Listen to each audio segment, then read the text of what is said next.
Welcome to This Explainer. We're always obsessing over ways to improve our physical health, but today we're taking your brain to the gym.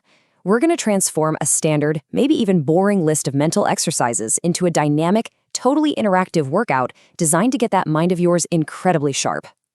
Let's dive right in. Look, we are entirely skipping the usual sit still and breathe meditation advice today.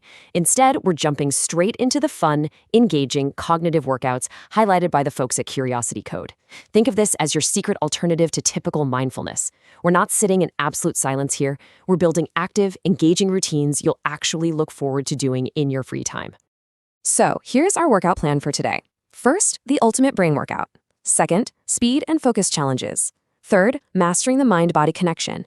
And finally, upgrading your daily habits. Kicking things off with Section 1, the ultimate brain workout, pushing your cognitive limits. This is where we lay the essential groundwork for a much healthier, laser-focused brain. Now, you might be sitting there thinking, hey, my mind is already perfectly sharp. Why do I need a brain gym? Well, cognitive fitness is exactly like physical fitness. If you aren't actively pushing past your plateau, you're actually losing ground. It is time to shake up your brain status quo. Moving right along to Section 2, speed and focus challenges, specifically the Schulte Table and multicolor text. We're directly targeting your visual processing and reaction times with two really unique exercises here. Okay, our first challenge is called the Schulte Table. I want you to lock your eyes right on the center of this grid. Your mission?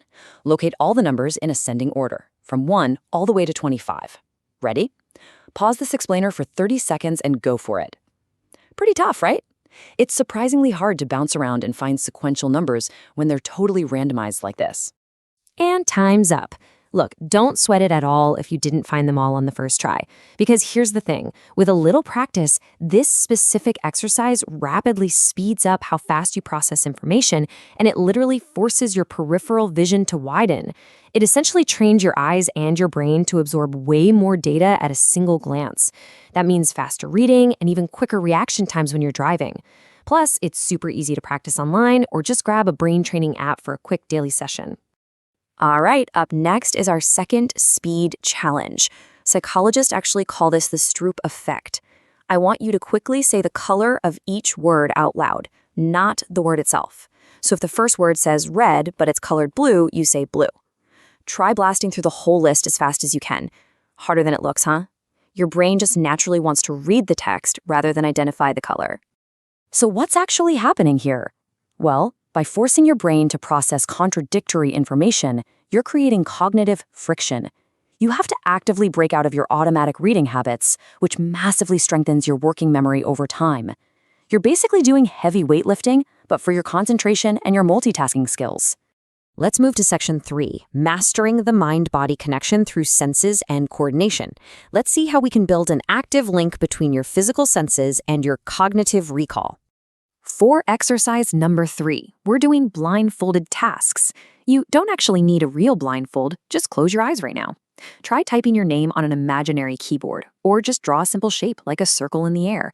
Notice how effectively your brain maps out familiar physical spaces without even needing your eyes to confirm it. What's really fascinating about this is that when you remove your primary sense of sight, your spatial memory is forced to step up and take over. Doing simple, everyday tasks with your eyes closed keeps your brain incredibly active. It has to rely entirely on touch and recall just to navigate. It's honestly a fantastic way to wake up those dormant neural pathways. Let's test that coordination in real time with exercise 4. Give this a shot.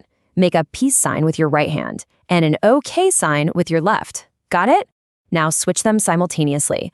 OK sign on the right, peace sign on the left.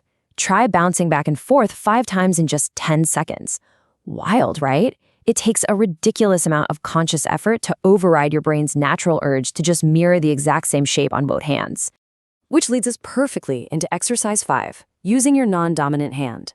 Think about it. When you brush your teeth, eat, or write with your dominant hand, your brain is totally running on autopilot. But if you contrast your normal routine and force yourself to use your other hand, you trigger neuroplasticity, literally forming entirely new neural connections.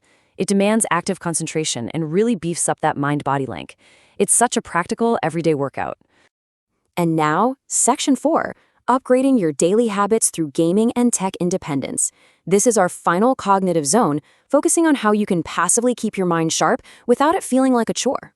Exercise 6 tackles something we're all guilty of: staring at our screens.